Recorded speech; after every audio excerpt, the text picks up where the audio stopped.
Good evening. My name is Claire Rude. I am the Interim Director of the Feitler Center for Academic Inquiry and Interim Head of Education here at the Smart Museum. And it is my pleasure to welcome you here and to welcome Sumayya Ahmed and Dorothy Berry to this evening's event. We're honored to have them here tonight to discuss possibilities of the Black Archives within and outside of cultural heritage institutions. What a fitting place to do this against the backdrop of Theaster Gates' installation, African Still Life No. 3. The installation includes two collections Theaster has preserved, a collection of African objects assembled by Muguet and Lucien Ganegas, and a collection of records from Din Nguyen, a French-Vietnamese DJ who focused on Caribbean, jazz, and reggae music. And I believe Theaster himself is a member of the Black Metropolis Research Consortium. Dorothy Berry is an archivist and writer who works to make archival collections related to Black life available more broadly. Her work has appeared in the Los Angeles Review of Books, the Public Domain Review, and Lapham's Quarterly. And her new book, The House That Archives Built and Other Thoughts on Black Archival Possibilities, was published by We Hear Press in 2025 and is available for purchase this evening. Sumayya Ahmed is director of the Black Metropolis Research Consortium, a Chicago-based association of libraries, universities, museums, and community and arts organizations that promote discovery, preservation, and use of Black historical collections. This year, the BMRC is celebrating its 20th anniversary, and last month, yes, they opened the exhibition The Ways We Remember with artist Candace Hunter at the Forum on 43rd Street.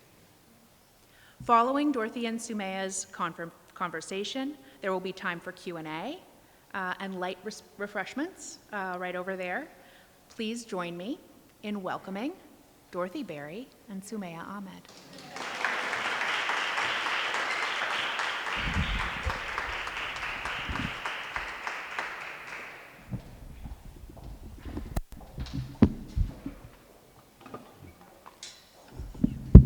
So good evening, everyone. Yeah, thank you. It's great to see you all here and see familiar faces. First of all, I would like to thank Claire Rudd and the Smart Museum for hosting the BMRC's 20th anniversary event here. We have, she mentioned our exhibition that opened a few weeks ago, The Ways We Remember, at the gallery space we have on 43rd Street. If you have not been there yet, we'll be waiting for you. And I can even maybe talk about some of the experiences we've had so far with people dropping in when we talk more with Dorothy. So please do check out our website for more events, including our symposium on Black Chicago happening June 17th and 18th. And we'd love to see you all there. We're very honored that Dorothy Berry has come to Chicago today to be with us. Dorothy is a celebrated Black archivist, and her new book, The House That Archives Built and Other Thoughts on Black Archival Possibilities, I think is a very important contribution to our discussion of archives in general, and specifically Black archives at our current moment. I know that Dorothy would like to start us off by reading from the book, but I will now turn it over to her and then we'll go into a discussion with questions. Yeah, thank you all so much for coming out tonight. I'm glad that you all were so prompt so nobody is getting soaked in this surprise torrential rain. So it's really your gift to yourself. And I'm going to start with an excerpt from a section called There are Black Archivists in the Past, Present, Future. There have always been Black people who kept and passed on memories. For as long as we've told stories about ourselves, there have been those who've gathered us together to make sure we know who we are. There have always been Black people in the Americas who valued the meaning of paper. How could you not see the value of paper when outside forces use paper evidence to excuse physical violence? How could you not see the value of preserving paper when that little slip was the only thing giving you a sliver of freedom of movement? There have always been Black people who kept and passed down boxes of photographs, letters, certificates, menus, government records, just boxes and boxes. There haven't always been Black archivists because memories and stories predate archives by millennia, because the expansive, shape-shifting power of memory has not always needed materiality to make itself permanent. What are we accepting and what are we giving up when we equate memory with archives, especially Black archives? Formalization and professionalization are tools that can be used to erase the expertise of practitioners. The delineation I'm making is not between archivists who've trained on the ground and those who hold a Master of Library Science degree from a program that has been accredited by the American Library Association. Rather, I'm asking, if we let a word have amorphous enough meaning that it can stretch to cover anything from a fifth-generation passed-down memory to the Schomburg Center for Research in Black Culture, how does this serve to erase the labor of Black archivists and that of everyone else who sees the value in passing on the past? Archival labor is some of the easiest to render invisible because it is unseen by the end user. If you visit an archive, most likely you visit a reading room. You request folders and boxes from a list of some sort, and eventually they are placed before you with some instructions on how to handle them. The mysteries happen behind the curtain, but in the reading room you are met with silence and paper. The road that box took to be laid before you was paved by many hands, or more likely, by fewer hands doing the work of many. Materials are acquired through purchase or donation, they are appraised for intellectual value, they are accessioned as permanent parts of a whole, they are given intellectual arrangement, they are given as much description as resources allow, they are boxed, they are labeled and shelved, they are requested from the catalog, replaced on the shelf with slips that track their locations, placed on carts and delivered up to the reading room. When someone comes to dig into the archive, they don't see this labor. They see themselves watched like a hawk by someone minding the reading room, and they see a box that could be filled with anything. Archivists have been grumbling at the increasing number of acquisitions alongside decreasing staffing lines for the last decades at the very least. The elision of this labor muddies the waters of their work, but it has also inspired expansive ideas about possibilities for radical change. Black archivists, by any recent statistic, make up a smaller fraction of the profession than that of the general population. The majority of people appraising, arranging, and describing Black archival materials have no background, be it lived experience or scholarly, in Black histories and cultures. The goal of all that describing is not to be encyclopedic, but rather to describe them well enough that a person reading a catalog will think there might have been something worth seeing in that box. Black archivists have been fighting for decades to train ourselves and our colleagues to see things of worth beyond big names of rich men. Black archivists have been crying in the stacks after being told their insights on hypersecuritization are merely feelings. Black archivists have been editing descriptions to correct inaccurate racist terminology by people they will have to see at the staff meeting later that day. We are often excluding political periods of racial awareness forgotten by other members of our profession. We are just as often forgotten by Black scholars and professors and journalists and writers and artists who comment on the racial limitations of the archive and never seek out the impression of archivists. There have been powerful pieces written about the alienating experience of being a Black researcher in the cold, dry space of a reading room. Now, imagine working there. I was taught when I studied music that great improvisation is built on the foundations of compositional theory. The idea that you can't break things if you don't know what it is you are breaking.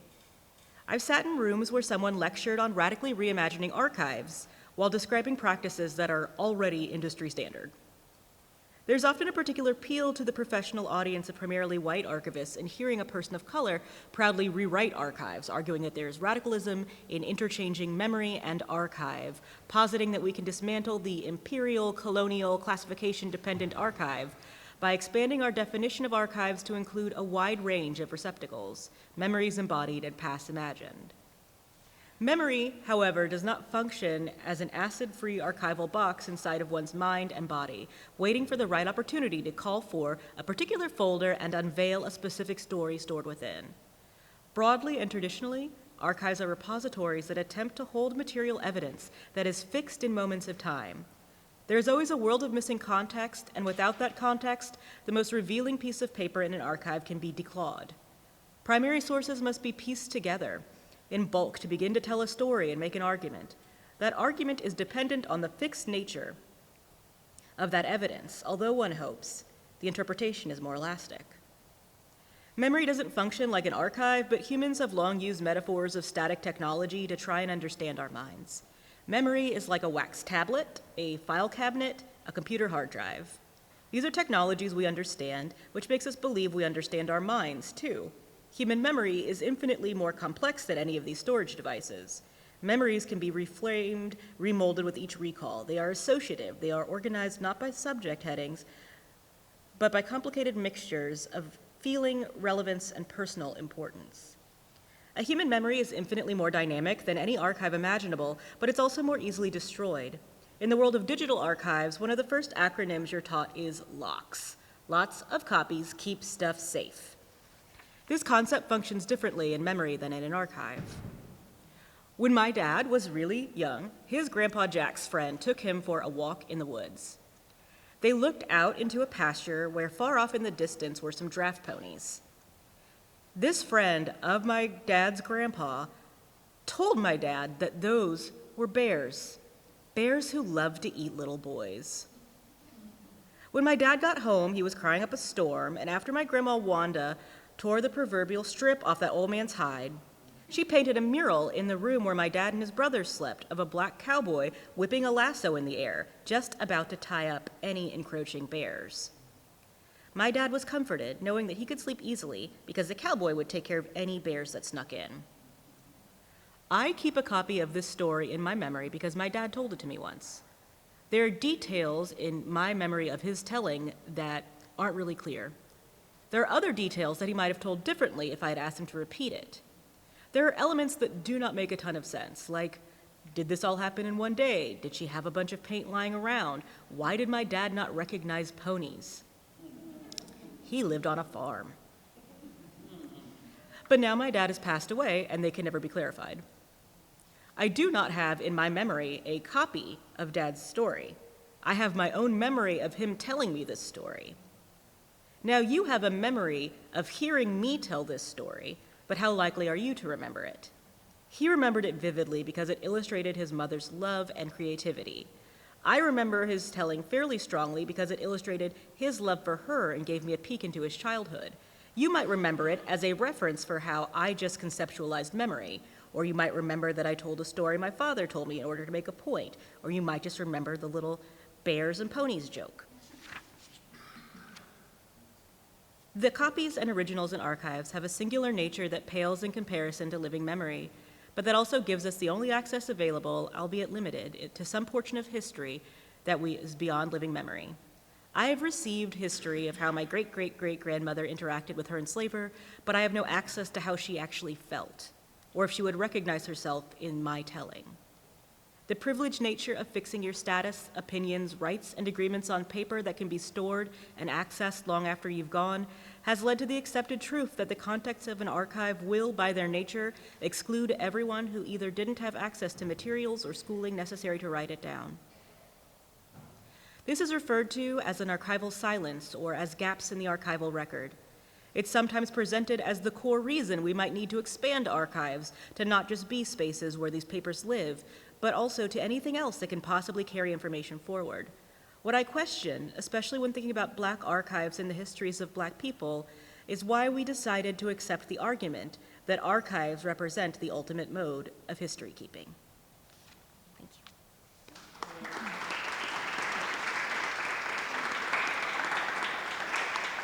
We had planned that I would start asking questions and then let the audience ask questions later, but I'm thinking that maybe some questions were provoked from you now from listening to Dorothy speak, and you might lose them as our conversation turns. So I'm wondering if there's anyone who would like to ask anything of Dorothy now before I go into my questions for her.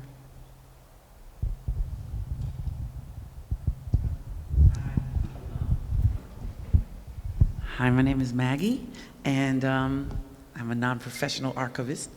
Maybe I'm getting professional, but I wasn't trained. I just had a heart to do it, and I just kind of wanted to thank you because the way you articulated that, especially on a certain page, it almost made me well up because, yeah, if If the person who told the story, who was there isn't there, and all you have is this paper now, or, somebody else's rendition of it, it's not the same thing.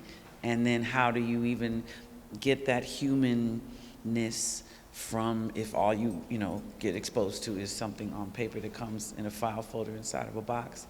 So I just want to say I look forward to delving further and hearing you speak more about what you do. Thank you. And then I have to find out if some berries I know are related to your family, possibly. Could be. Where are they from?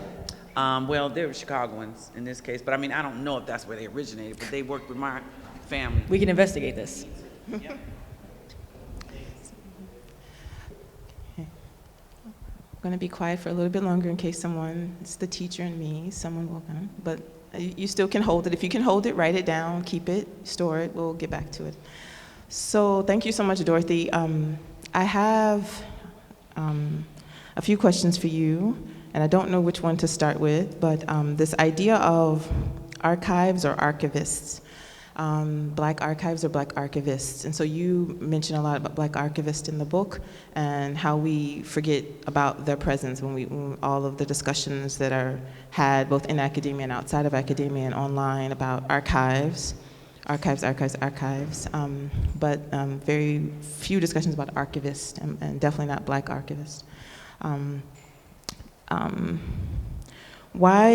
know that, why do you feel the need to bring, how does it change the situation that I think you feel it needs to be changed if we change the conversation to archivists as opposed to archives?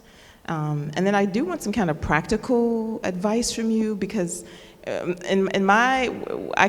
deal with a lot of archivists in training, and a lot of incidents kind of come up and you wish you could have like a focus group to figure out how should we handle this situation. So I'm going to give you this situation and that I think really to me is a conundrum, but speaks about this idea that you bring up in your book of the agency of Black archivists and what agency is there. I think it's page 31 where you mention specifically agency. A certain beginning archivist at an institution we cannot name was asked to process a collection related to a prominent Black family. And they were doing the processing. And when I spoke to them about how the processing for people who are not sure, who are not familiar with terminology, is similar to the concept of, I guess within libraries, you say like cataloging, is arranging and describing the collection, right? So when I was asking them how it was going, they said, this is the first time in my life so this person who was processing, they're African American, and they're dark-skinned, and that's relevant to the story. I don't generally talk about skin in my real life. So they said, this is the first time that I've come across, because they were reading letters, and the letters were between light-skinned Black people who were talking very negatively about dark-skinned Black people in very stereotypical ways. And this person who was processing said they were just kind of in shock, and they were having to read these letters, these very negative descriptions, and process it and come up with metadata for this collection of letters. And so I said, so did you put colorism as one of the things? And they said, no. And I said, why not? And they said they didn't feel that the white archivists who were the supervisors would understand or would disagree with mentioning that. And so they didn't mention any. So although the thing that really affected them emotionally was having to deal with all of these really negative things, they couldn't at all write that down. There's no trace of that anywhere. And so when we think about this idea of the agency of Black archivists, I'm just sharing with you, what does that look like for you? And in that situation, and even if you want to respond to that situation. But, so the agency of Black archivists, what does that look like? And in that situation, what would you have suggested? Maybe? It's a really great and heavy question. I think, so to start with the sort of overarching piece, I think one of the reasons I talk a lot about agency and about Black archivists as agents of change is that it's important for people to know the ways that they can be empowered, and also to know the ways that the systems that you are working within will hear you.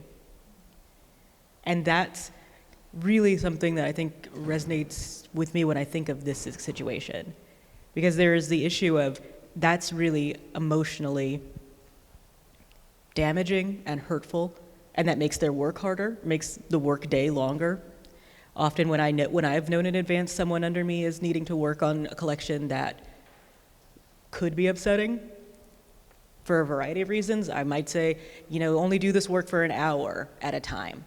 Or, if you need to actually take the rest of the day, if you're gonna do that, we can work around that because we wanna get this done. I had that once with a digital project where I needed to have all of the names of people that were in a collection of checks for the buying and selling of people. I wanted the names of the enslaved people so we could name them. But also, I know personally doing that work, going through for like 3 hours and just typing in names and ages it's a lot. So on the one hand, there's that is sort of, to me, a supervisory issue at their place of employment, that their supervisors just were not prepared for that, because generally, if you know you're gonna work with things that can make the people doing the work have discomfort, you try to plan that in.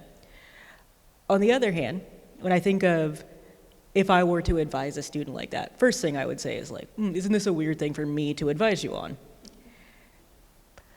I don't talk about skin color a lot in my everyday life particularly, but on the other hand, I do talk about the way that my appearance, both as a crazy light-skinned mixed-race Black woman, but also even the way I present myself as a light-skinned woman with natural hair, but also with funky artsy earrings, that there's a certain way that certain people in positions of power perceive that as a type of Black person that they like.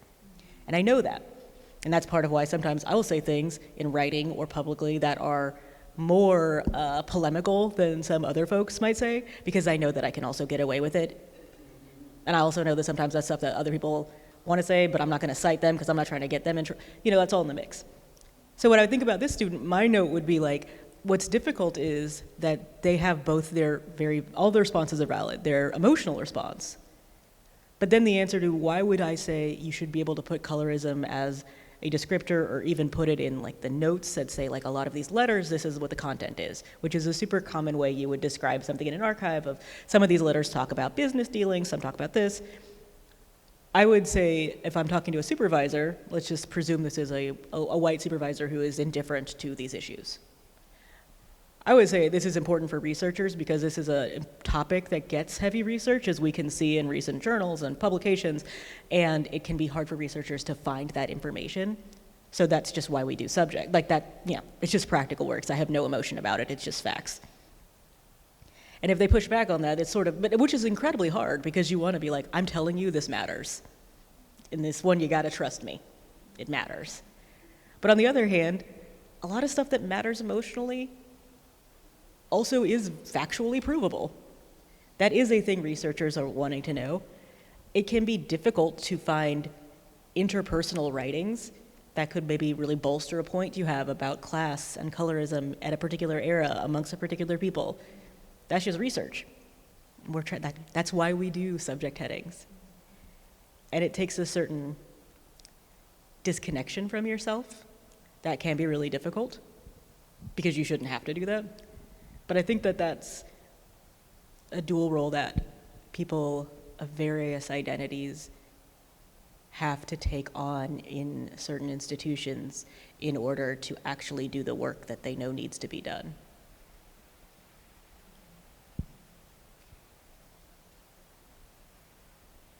Thank you for that.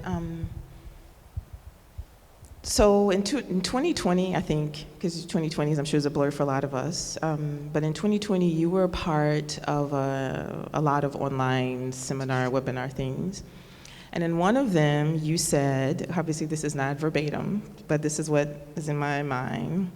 I think the discussion was about, you remember this one, it was about Black collections at predominantly white institutions. And I don't know what was the provoking thing, but people were talking about, should institutions collect more Black collections?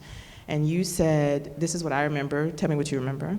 You said, well, I'm not, you're like, hold up, like I don't want to rush and have these institutions really take on a lot of Black collections because I'm not sure there's the proper staff in place to adequately take care of them and describe those collections.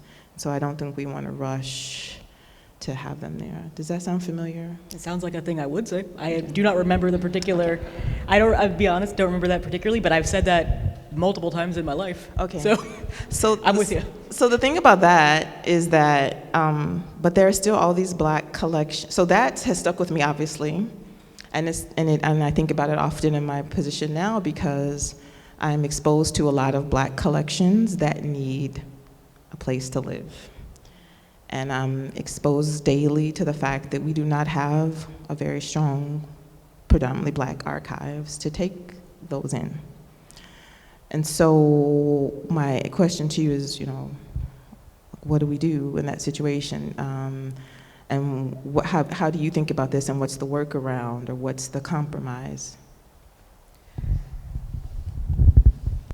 So there's two compromises. I don't know if they're both compromises. There's two things I think of with this question, and they come down to what the holder of the material really desires for the material.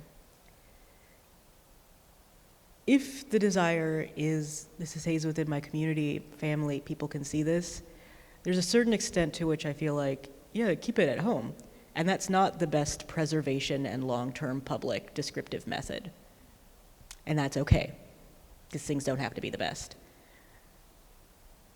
Or like the best according to an industry standard of preservation.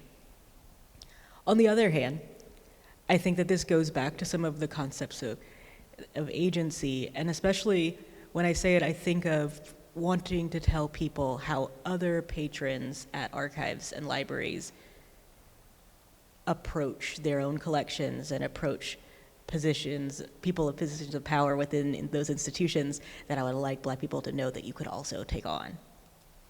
Because part of it for me is like, yeah, donate your collection and discuss what's the processing plan for this. I'm concerned about that. I'm worried you won't represent this well. And that might feel very presumptuous because that's not your job. And you're trying to get these people to take your collection and preserve it and steward it. On the other hand, other types of patrons will just say that for stuff that's like trash. They will want to donate the most nobody asked for this material you've ever heard of. And will also be like, and I should get $20,000 for this.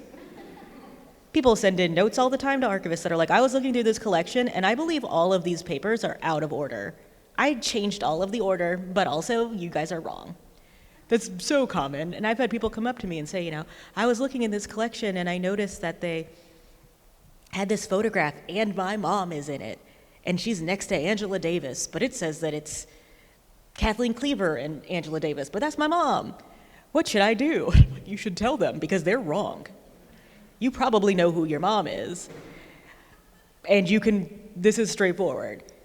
And it feels, for good reason, it's not like I'm not saying this as if this is like a lack on anybody's self-esteem or something. It's good reason why you don't feel like this is a position that you're in because that's not how you're treated in life and it's not how you've been taught to be treated. And some other folks, and it's, and I'm saying this broadly not to be evasive, but because it varies on who that would be culturally in place. But at the end of the day, something to keep in mind is that these institutions, and especially in 2020, now probably the care can shift on their ends, but it is valuable for the institution to acquire Black collections. This is a gap in their collecting areas, and a lot of them feel a guilty type of way about purchasing those materials at auction if the materials are not of a famous person. So in a way, the power dynamic is actually more in your favor than you might think for institutions that have money. You're saying, would you like this? I know that you have, let's say they have so many early 19th century white business people records and you happen to have your great-great-grandfathers, and he actually ran a successful business, and it's got all the business records. Even if he's not known, like that has monetary, not really monetary because none of the markets are weird, but it has a value to those institutions. And value means that you can have negotiations. And again, much like the thing with the young person dealing with a emotionally trying collection, I don't love this idea that sort of like approach all of this in a very cutthroat and savage way, like the Gordon Gekko of archives. It's not great, but that's a moment in your time to get something done. And practicality shouldn't be ignored. Thank you for that, Dorothy. You talk about in your book standards and possibilities. So the idea of archival standards, I'm assuming archival standards that we can abide by, the standards of the field, of best practices of the field of archives, but that I'm assuming you're saying, but not be limited by them, and that we can also think of other possibilities for how archives could be. But would you like to talk more about that? What do you see? Because I think it's towards the end of the book, and maybe it's for book 2. You kind of don't give us the idea. But what are some of the possibilities for how archives could be that we are limited? Our own imaginations are limited by how that could be. That would make space and agency for Black archives and Black archivists. I think for me, the possibilities are endless. And when I say that, it's part of why I trouble the expansive use of archive, because it often then leads back to the professional standards.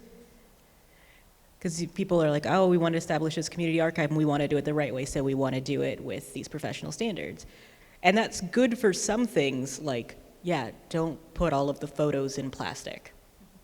There's some like practical, physical things that's a standard for material reasons. But beyond that, it's sort of like, why are the Library of Congress subject headings aren't really good for your collection of community records? Great, you don't have to use them. You could make up your own thesaurus of words. Why not? You could also say, it's a whole other thing. It's not an archive, it's an interactive memory space. Cool, do that. I guess that's sort of the expansiveness for me is thinking,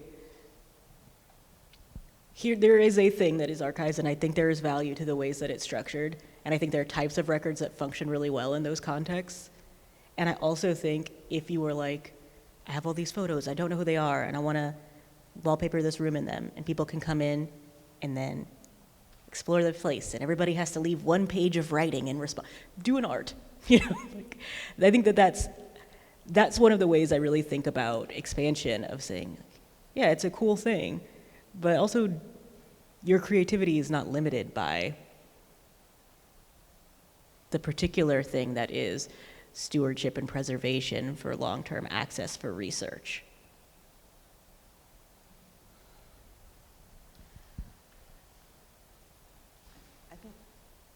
For the sake of time, I have a question that's right here, but I know we started a little bit later than usual, but I do want to give the floor to people in the audience, and we can come back to the questions that I have, because it's kind of like therapy for me, actually, to be able to be honest. So this thing happened in the archives now, but so does anyone have something? Oh, okay.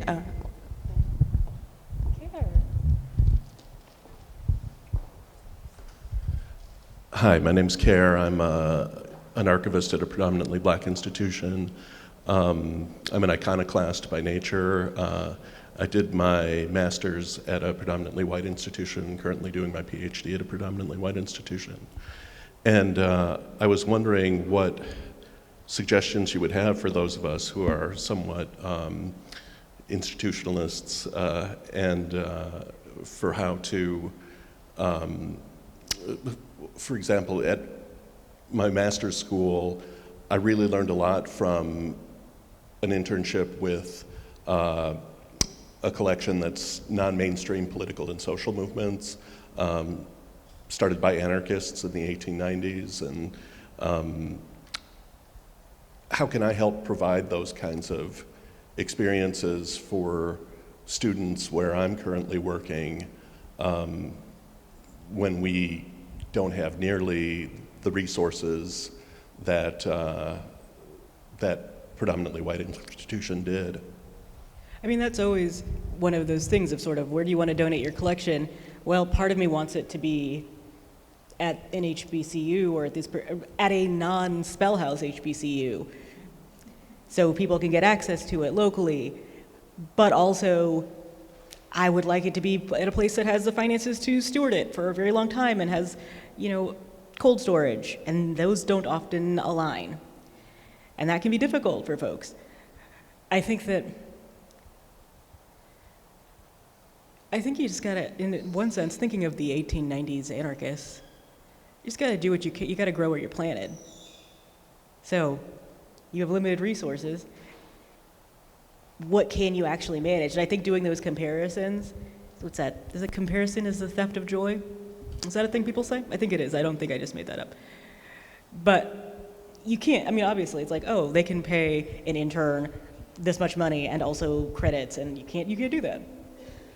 But you could also maybe give time in a way, or give care in a way that is not comparable to another institution, but is just what you know to be really good. And that's really all you can do. You know, you can fundraise. But I also think sort of the awareness that your students would get interning at a place that has less funding is actually probably more beneficial to them if they pursue a career in cultural heritage than when they have had only the best of the best with all of the money, because that's probably not where you're going to work. And also for a lot of students, you know, I think of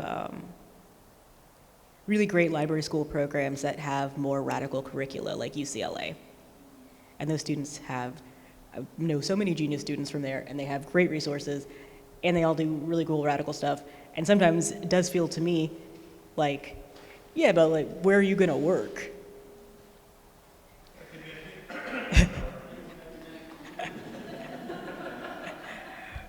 But it's sort of, yeah, there's too many of them for only one institution. But it's that sort of thing where it's like, well, when you get your job at Ohio State, which actually is actually a pretty good library school, I don't know, when you get your job at Missouri State, where they don't pay a lot of money for education across the whole state, and you're like, I have these radical ideas, and it's like, cool. Me too, but this is what we have to do, and here's our budget for folders, one folder. You know, your students would be more adept at actually handling that and understanding the whys. Sometimes, you know, than students who have had only the opportunity to be in the most well-provided for, most well-resourced collections. So that's not a solution, just some mullings, really, I guess. Yeah, you can only do so much.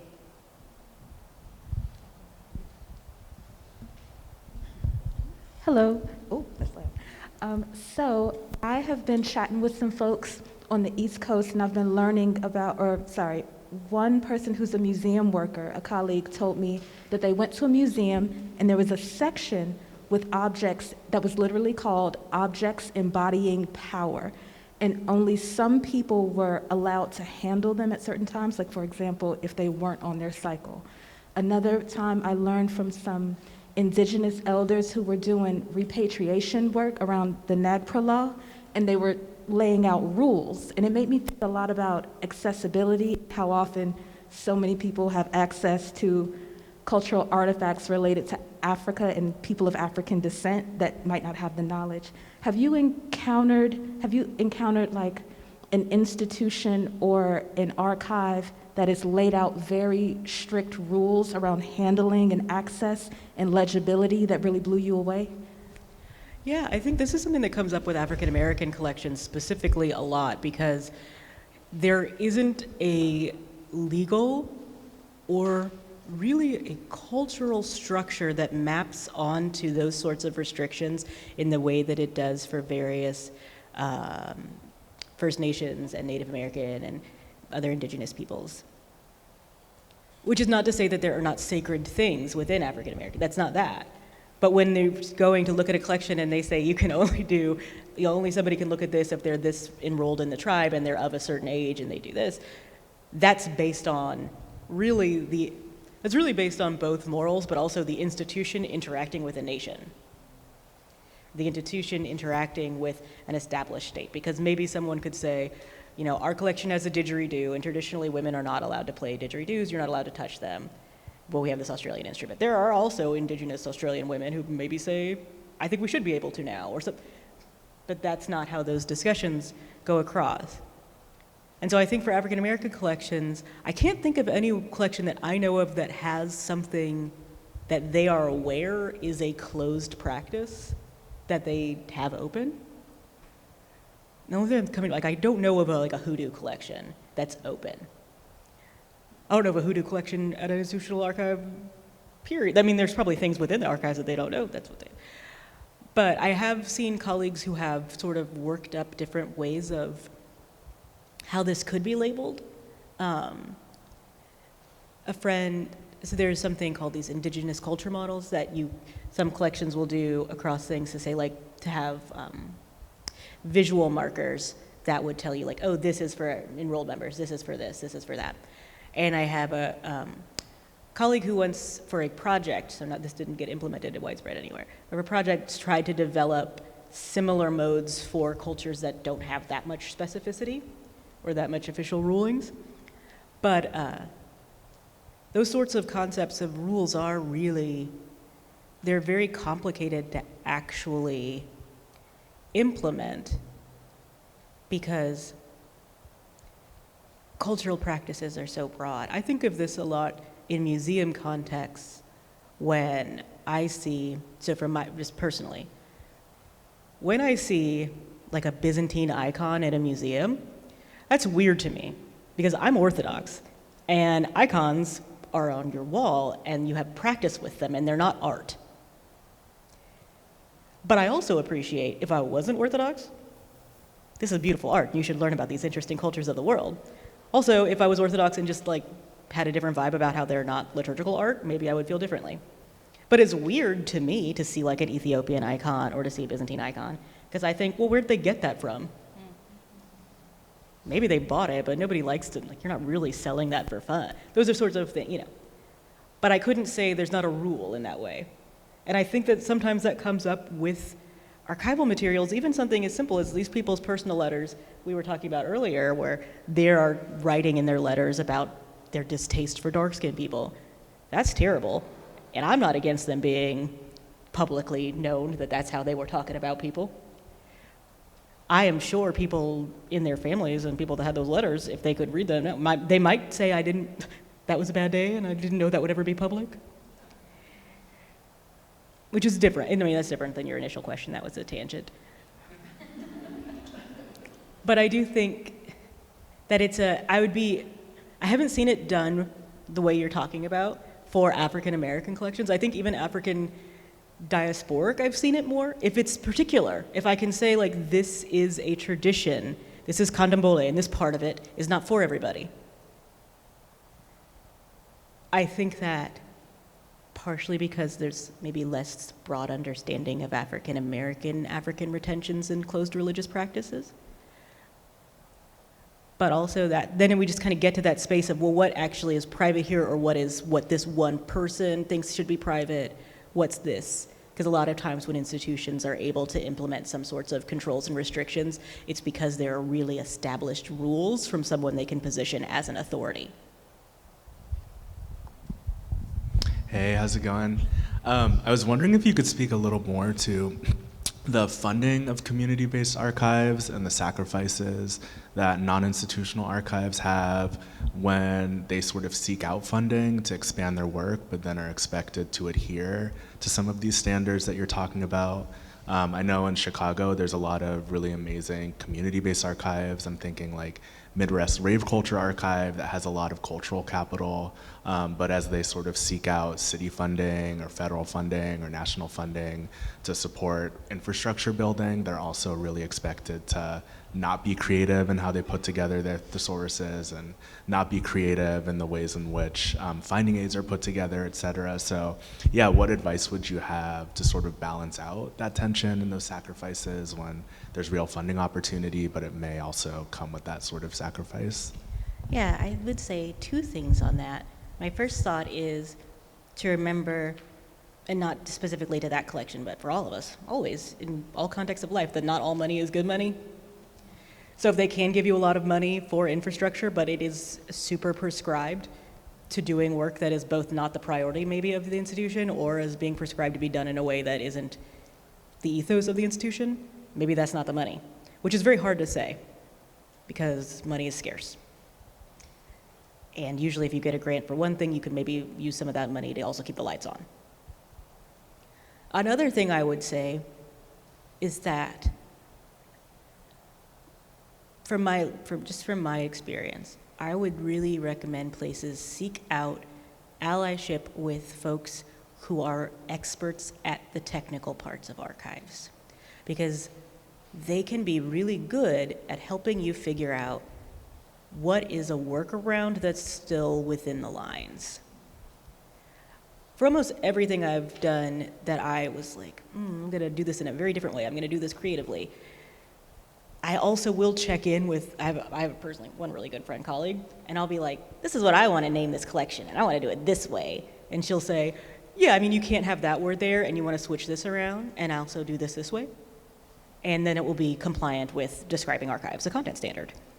And then I say, thank you. And I take out like whatever, because it's never, what I find is that it's, because this is so technical, it's never stuff that's like what the thing that I thought was a radical change. It's always like, oh, you don't start collections with articles anymore.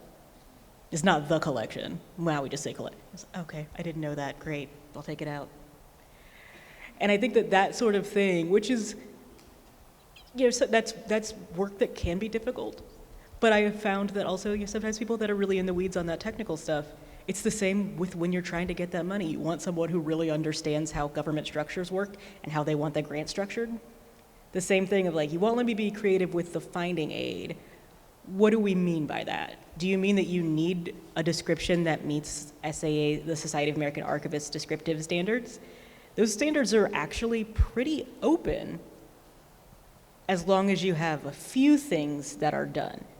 There's a few fields that are required, almost everything else is pretty open, and what they don't prescribe at all really is the visual presentation. So you could be like, here's the paper version, here's the flat file version that just is in order and it's hierarchical and it's this, but on our website, you explore, I don't know what this is, rave motions? On the website, I was gonna make a terrible joke, but you can do things differently, but it requires always sort of working with someone, making allies with people who understand the system that you're trying to work around from within.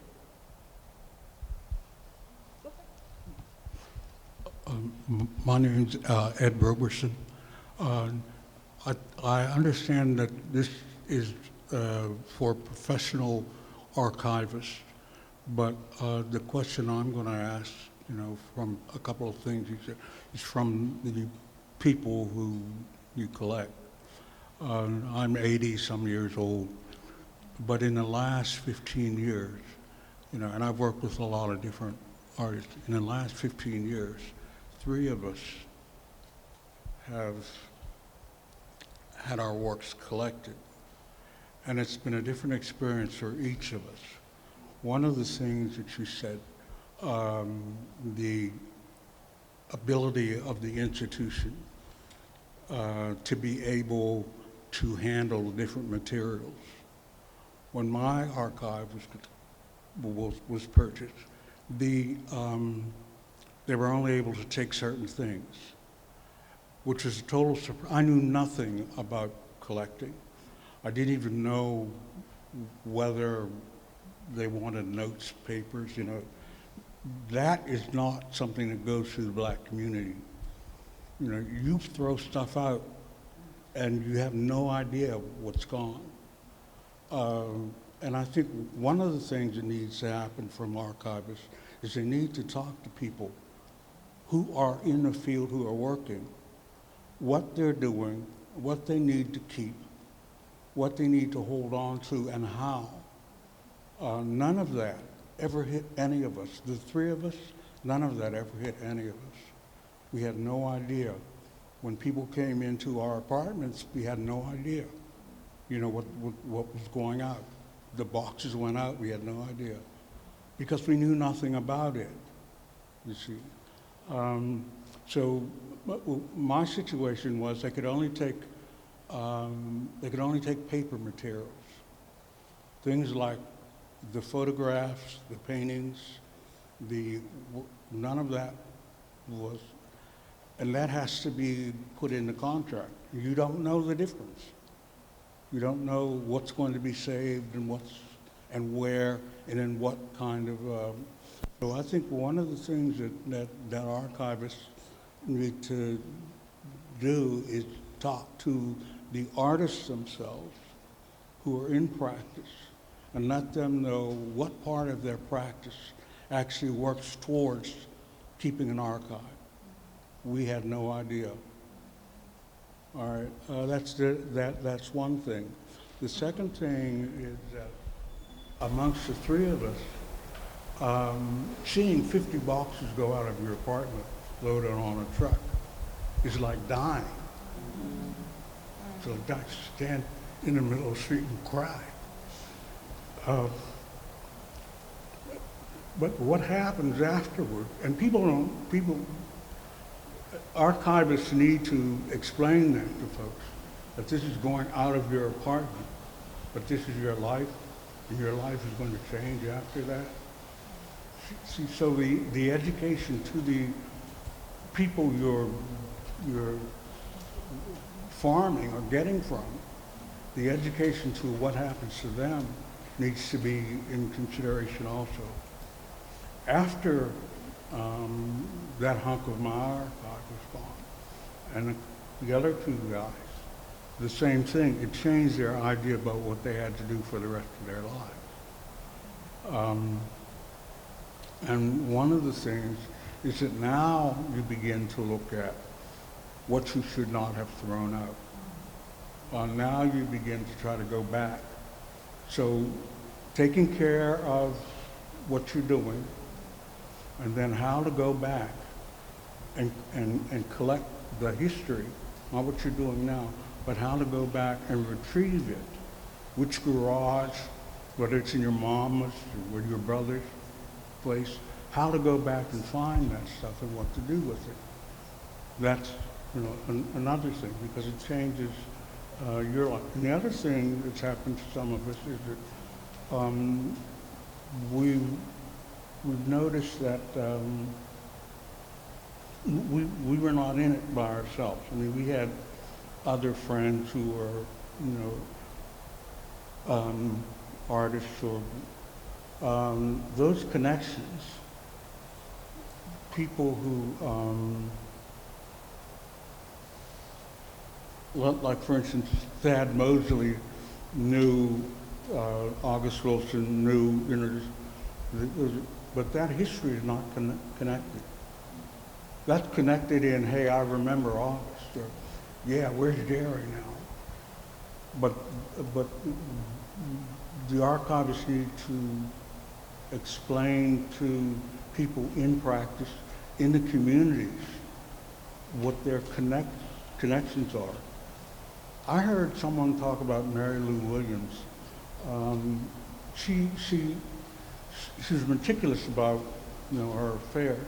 And there's one little historical point about whether she and Louis Armstrong had been in a certain, I forget the woman who said, but she was going through stuff, and she found a taxi receipt.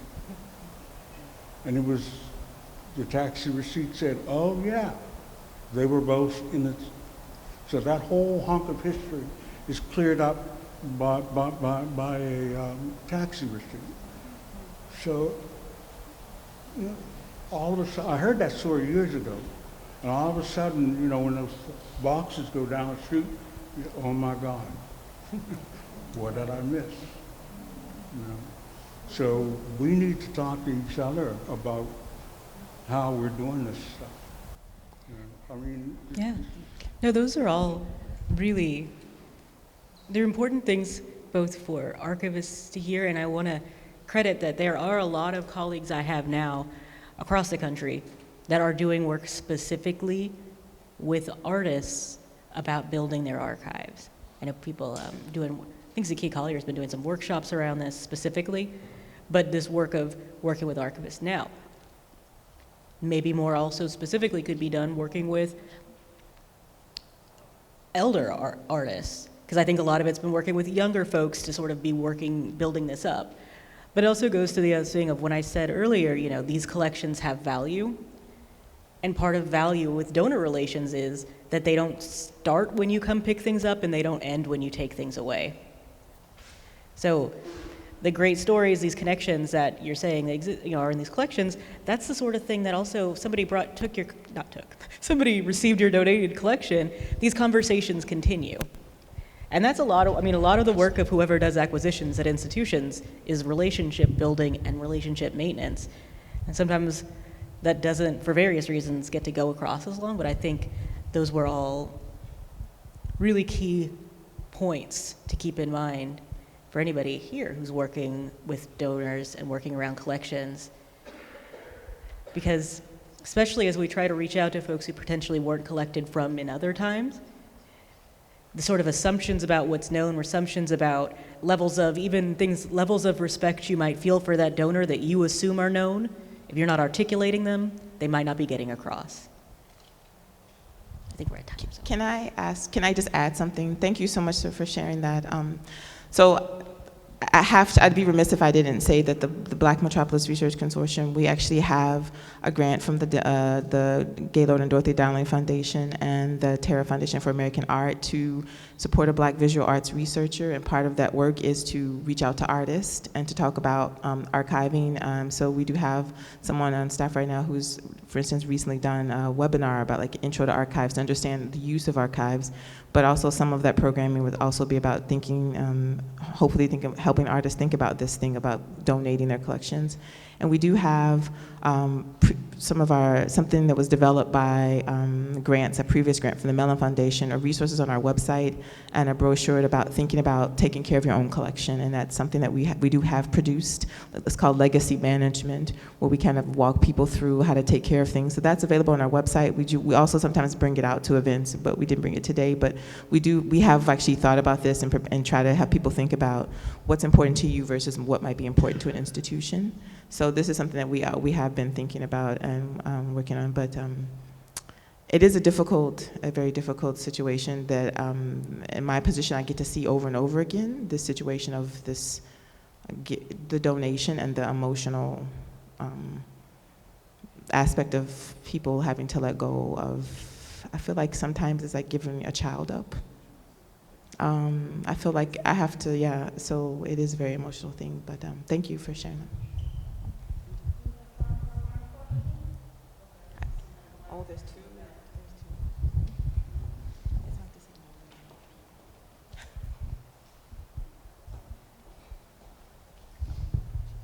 Thank you. I would like to ask a question in a way of expanding on the one he asked. My friend and I came to see this exhibit that is a part of this, and I'm from Uganda, and we were looking at this, she's from a different African country, we were looking at this and we were recognizing things that we know from where we are from. And you know, some of them objects that we know how they're used, and some of them, and we had questions about, we're like, oh, how is my grandmother's chair here?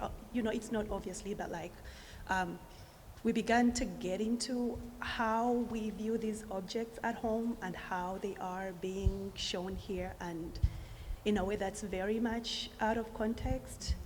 And it just made me wonder about, I heard somebody talk about community-based archiving, and it made me wonder about what kind of empowerment we can do for communities to empower them to learn how to maybe archive, I don't know, because when they are out of, like when we met them here, it was great for us to see them, and they did some kind of job here, but I'm wondering about that relationship with where they are from, and how are they viewed there, how are they viewed here, how is that connection made possible when the context is so far removed, even when it's like, you know, it's still Black archiving, but it's from a very different context, and how is that communicated, and is that the best way to archive things, by just like taking them? Is there a way for us to empower people? It's something that I'm curious about as well. Yeah, I don't know too much about specifically Theaster Gates' process on this, so I won't get too into that just because I don't know. I would say, however, that this assemblage is not an archive. I would be really interested to hear or read you and your friends' response to this installation. That's because those are really valid points that are worth exploring, and it'd be great to even hear these in conversation, because this is a long-term sort of, there's both the long-term West African art specifically, but also just African art in museums and the way it's presented compared to how Western European things are presented, but also how they're presented generally. That's interesting. There's an even more interesting level on that of like African American, African art related, but also maybe you don't know everything about this culture that is separate from you, but that you feel a relationship to. Tons of interesting directions that can go. And I think part of that is that it does mean that, you know, you or whoever, the generalized you, have to take that step to begin the conversation. And it doesn't have to, I mean, it could be, I don't know enough about, like I said, either this installation or particular objects to say if that is a conversation that's like coming from a place of a call out, or if it's actually beginning as a conversation. Like I used the sort of phrase that it did something. And that's interesting, and to be in conversation with art. You know, there's it did something, maybe I thought it looked cool, but then as I thought about it more, I was like, yeah, but I don't know why you would put these two things together, or something like that. And there could be a reason, and the thing that's conversation, because it could be somebody thought about that. Or it could be, honestly, I wouldn't have recognized that these two things were as different as you're saying. And then maybe a third person comes, maybe it's a third party reads what you wrote or hears what you said, and it's like, well, you know, actually this happened this one time, and maybe it's a reference to that. Or it could be, those are, but you have to kind of, I don't know, you don't have to do anything. But engaging in that those first steps, it's scary, but it's also how those conversations can happen. Because without that first step, somebody might also just be like, I assume that this all goes together in this particular way. And I assume that was the artist's intent, which may be or may not be. And again, like I said, I didn't even read the artist statement on this, so I can't, this is not truly a comment on the piece behind me, but it is sort of thinking, how do we put ourselves in conversation with art, but I think also how do we put ourselves in conversation with archives? Sometimes you might say, why would this university have this particular collection? And that's a good question. And usually there's some information that you can get before you get exactly to like, oh, because they stole it and I hate institutions. Which maybe is true, but sometimes it's actually like, oh, somebody bought it, or like the nephew of this family just gave it to this institution because he went here. Things can become, there's sort of ways things end up in institutions that are very suspect, and there are other ways that are just very circumstantial. And then you want to talk maybe more about the bigger systems that lead to that. Like, yeah. Hi, thank you so much for being here today. I am an artist who works with archives, and we're here in front of this installation. I'm curious about your thoughts, having talked a lot about the ethics of maintaining and collecting in the use and mediated experience of archives as all of these different art pieces are created and out in the world. I mean, from a very personal perspective, I think it can be artistically disingenuous to use archival subjects as objects that you project your art onto in your perception, especially with photographs of unknown people. And I say disingenuous, even though, as you can see by my little thinky face, I went through a bunch of other words, because oftentimes artists don't make clear that they're using photos of real people as examples. And a lot of times the words of like possibilities or imagined, or I'm gonna take from Saidiya Hartman and say it's a fabulation. Sure, but a lot of times it's just you wanted to use this picture because it did something visually compelling and you are a visual artist. And that's powerful, and it's fine in the sense that like I personally, and I don't know who else is in charge of this, I don't know who would be the boundaries of art. I've been told there are none. But on the other hand, if you want to take I think of sometimes even less complex displays where it'll be pictures of all these people, and now I'm saying like, here's this collection of archival images, we don't know who they are, but like look at this historical examples of Black romance. And you look at the pictures and some of them you're like, I mean that could be a brother and sister. It's people sitting close to each other with an arm around another, but like, I don't know what that means. Or from the 1900s and them two dudes holding hands, which at the time wasn't a thing they stereotyped as having any homosocial meaning. I mean, like homoromantic meaning. Does it mean those guys were not homosexuals? Nope. It just means that that picture maybe is not evidence of that. But as an artist, you could say, I looked at this and I imagined a story. I mean, I wouldn't say it that way. You can do that sort of work. But I do think the ethics of using real people as your, and that's specifically thinking there of photographs, because I think that that's the area where I have experienced the most wobbliness in art around this. Because people sometimes use archival imagery in a way that you wouldn't use photos of people today. And for me, it's really important to maintain the humanity of people from the past. In the same way, if I found a picture of like this audience right now, and I could say, I could make up a story. I'm like, look at all these people that were at a sad memorial service, because they're all making sad faces. And then they could say, no, actually they were making thinking faces, or they were thinking like, it's almost time for me to go have dinner. Whatever neutral thing, but you can project. So I guess that's kind of that's my only thing. It's hard for me to say what should or shouldn't happen within art. And it's more to me of like, if you're gonna make that commitment, you have to be willing to have those conversations. And that sometimes maybe you did say, I wanna use all these photos and this is the narrative. And I've actually decided I'm creating a new scrapbook and I've made up a family and this is a whole thing. That could be an amazing art piece. And then also though, there could be the conversation that follows of somebody like, actually no, that was my grandma, she's not in this family and I find this harmful.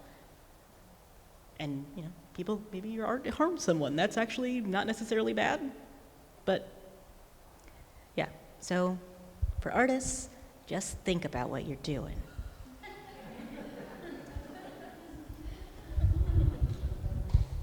Well, thank you. Thank you, Dorothy. Thank you all.